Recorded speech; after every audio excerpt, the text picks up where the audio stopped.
Hello, Sherborn neighbors. This is Marion Neutra of the Planning Board. And in this video webinar, I'd like to tell you about a bylaw change that the Planning Board is proposing for this year's town meeting. We don't know when that will be held or in what form, but it will be held sometime coming up. And we want you to be aware that there's an important bylaw change concerning subdivisions. We would like your support for this, and I'm going to describe it here. But first, if you want to pause the video and download the complete warrant article with the bylaw, the directions are in the lower left-hand corner. You go to the town website, select Town News, and find the 2020 proposed planning board articles. But you needn't have the bylaw in front of you for this webinar. I'm going to explain exactly what it's about. First of all, it's based on the goals that we all share. Sherborn's most valuable assets are the reason we live here, and that is its rural atmosphere, our open space and trails. And all of that is important too for maintenance of our groundwater resources that we rely on, and for our ability to mitigate the effects of climate change. Now, at the same time, we need to guide and control housing development, and that is partly the responsibility of the planning board. So why are we concerned about this right now? Well, you may think that all this beautiful open space in Sherborn is permanently protected, but in fact, most of it is not. If you look at the map on the right, the protected areas are in green. You see the trails. But the large areas in white are private property that is mostly open space, but could be sold and developed at any time. And these properties are big enough to accommodate subdivisions. Now, knowing that there's increasing demand for housing in the Boston area, it's a concern that if all these properties were developed as conventional subdivisions, it would permanently change the character of Sherborn. We would no longer have a rural environment to enjoy. How can we control subdivisions when state law actually allows subdivision development by right? We can't stop a developer who owns a piece of land from making a subdivision. Up till now, it's been generally assumed that that meant we can't stop conventional subdivisions. These are allowed by, we assumed they were allowed by right, and they result in the entire parcel being consumed with large lots and complete loss of open space. We do have an open space subdivision special permit that allows 1 acre lots and 40% of open space, but the fact that it requires a special permit is a disincentive, and it has not been used. But more and more towns are recognizing that although we can't prevent subdivisions, we can control subdivision design with our local bylaws. And that's what this bylaw change is all about. In this change, conventional subdivisions would require a special permit, where open space subdivisions would be allowed by right. So what do we mean now by open space subdivisions? We're actually changing our definition of what that means. So open space design would become the standard, while a conventional subdivision would be the exception. In our new bylaw, at least 60% of the property would be permanently preserved as open space. And so that a developer can't simply take all the wetlands and call it the open space, we require that at least half of that open space must be uplands, good for trails and forests and wildlife habitat, could be farmland. But 40% of the property would be for the houses and roads and driveways and the lawns. Now, the number of houses would be determined by formula. The number of residential units is determined by buildable acreage, not total acreage. Only single-family homes would be allowed. The planning board could allow duplexes by special permit, but only if they are built and designed to resemble single-family homes. The overall layout of the subdivision is the most important part. The planning board would assure that developed areas are placed to protect groundwater resources, and the open space areas would be the areas that are most important for preserving environmental benefits. To do that, lot size and layout must be different. In this bylaw, lot size is flexible. It may be 1 acre or smaller. That would require reduced frontage and reduced setbacks on the internal subdivision roads. So if houses are clustered closer together, that might impact abutters or scenic viewscapes that we value. So the bylaw requires increased setbacks from existing roads and abutters and the same frontage requirements on existing roads that exist now. The important part of this is groundwater and wetland protection. We're working closely with Board of Health and Concom to assure that placement of developed areas that are approved by the Planning Board are consistent with their goals for groundwater protection. So how might this play out at a future subdivision in Sherborn? Let's take a subdivision that's already been built. It's one of the many very nice subdivisions in Sherborn, the one on Hollis Street that includes Ward Lane, Parks Drive, and Jackson Road. This subdivision was built in 1970, I believe. It has 39 houses on 2-acre lots that sprawls over the entire area. And you can see that some of the houses are very close to wetlands. And there's quite a lot of road, a lot of driveway that you can't see. And there's no access to usable open space in that subdivision. Now, if this had been developed using our new subdivision bylaw, it would look more like what we see on the right. The houses would be confined to 40% of the land. This is just one design. It could be one of many, but in any case, the houses would be on 40% of the land. The roads would be shorter. The lots would be smaller. In this case, they're about 1 acre or a little less, and they're clustered on an area of the land as far as possible from the major wetland, leaving a corridor of open space that connects wildlife areas on the west and the north. The green area on the bottom is not open space, incidentally, that is Holliston. But in any case, the 60% of the land that would be preserved as open space could accommodate bike paths, could accommodate trails. It could include a community garden.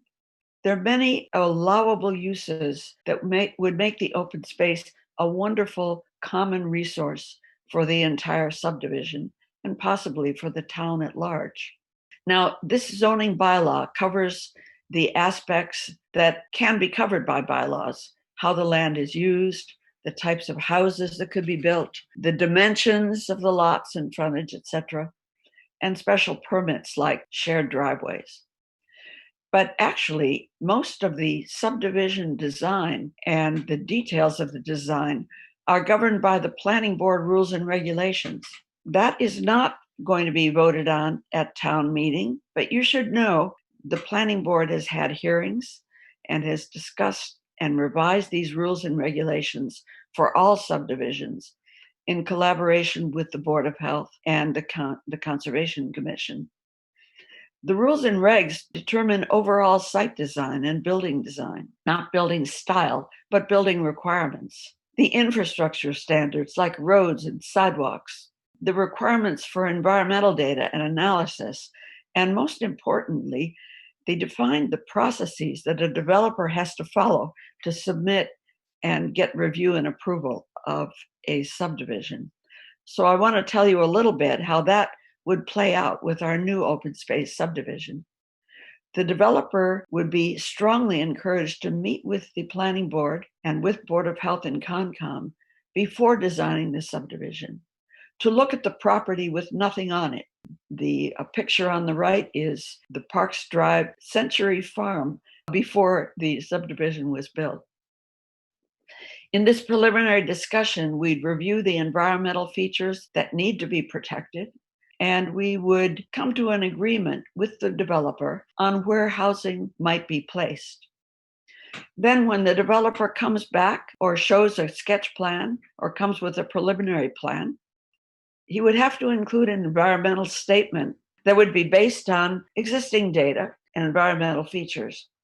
But the definitive plan would require a detailed analysis of the environmental impacts. So why would a developer want to do such a development? There are advantages for everyone here. First of all, for the developer, the infrastructure costs are lower, there's less pavement, it's more compact. He no longer has to go through a special permit process, and it can be marketed as an eco-friendly development, which is extremely attractive to buyers these days. For the buyer, there's the opportunity to live in a neighborhood with closer social connections and lower costs, certainly easier land maintenance with smaller lots. Most importantly, guaranteed access to a significant open space area.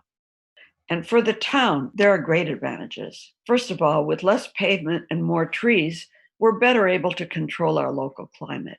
We have better groundwater recharge and wetland protection. We preserve the open space and rural atmosphere and trail connections that we value.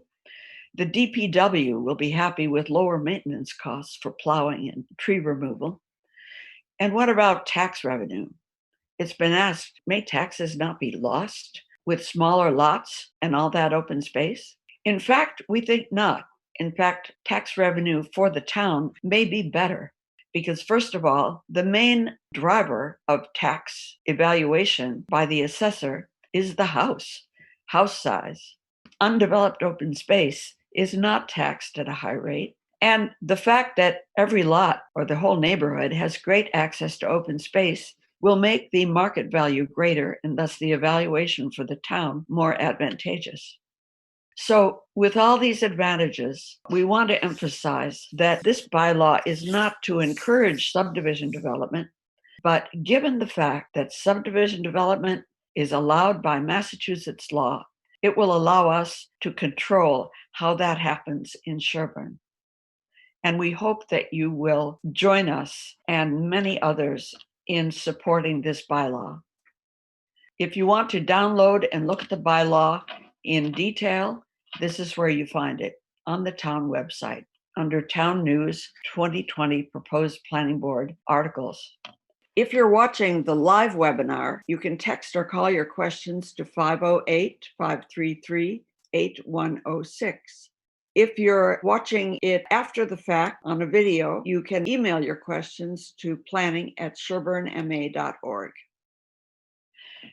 Before you come back to us with questions, I'd like to run through a few questions that we've had multiple times, just to save time. Some of the frequently asked questions are, who would own the open space? That's up to the owner of the land. The owner or developer has several options. It could be a private owner if it's a farm that we want to preserve, or for forestry or conservation. It could be the town, could be conveyed to Town Forest or Concom. It could be conveyed to an established nonprofit conservation organization like Sherborn Rural Land Foundation. Of course, the town or nonprofit organization would have to agree to accept ownership of the land. Or it could be retained by the homeowners association, that is, all subdivision residents who would be collectively responsible for maintenance of the open space. Well, in that case, couldn't the open space be developed, be carved off and developed as at some future time as another subdivision? The answer is no. No matter who owns it, a permanent conservation restriction is required. And that would be true whether it's a private owner, the town, a nonprofit, or the homeowners association. Would the public have access to the open space? Well, we certainly would like access, but we cannot guarantee that. It depends on the ownership. If it's the town or a nonprofit, then probably yes. If it's a private farmer or the homeowners association, it may be yes, but it may be no. In any case, we still have the advantage of the protection of open space for environmental reasons. Another question is, could the open space, since it can be used for recreation, could that include tennis courts or swimming pools, skate parks, or sports facilities like arenas? The answer is no. The bylaw provides that the use must be consistent with conservation, passive outdoor recreation, or preservation of existing agricultural lands. Some examples of allowed uses are barns, enclosures, and fencing needed for farms to operate. Small paved areas and paths, no more than 5% of the open space, could be used to assure disability access, like paved walkways. Community organic gardens would be allowed as long as they're organic. And in fact, new farms could be allowed as long as they're organic. So, a concern of the Board of Health and Concom is naturally if septic systems are clustered together on a smaller developed area, how do you protect abutters' wells or wetlands when effluents may be more concentrated on a smaller area? The planning board will consider groundwater safety in the layout of the whole subdivision. But of course, well and septic location and wetland protection are subject to Board of Health and Conservation Commission regulations. However, the bylaw provides that if needed, up to 10% of the open space can be used for wells and septic systems to allow for more flexibility. The Open Space Subdivision Bylaw can be seen at sherbornmat.org under Town News and the proposed Planning Board warrant articles. We encourage you to contact us with your questions. Thank you very much, and we'll see you at town meeting, virtually or in reality. Let's hope it's in reality.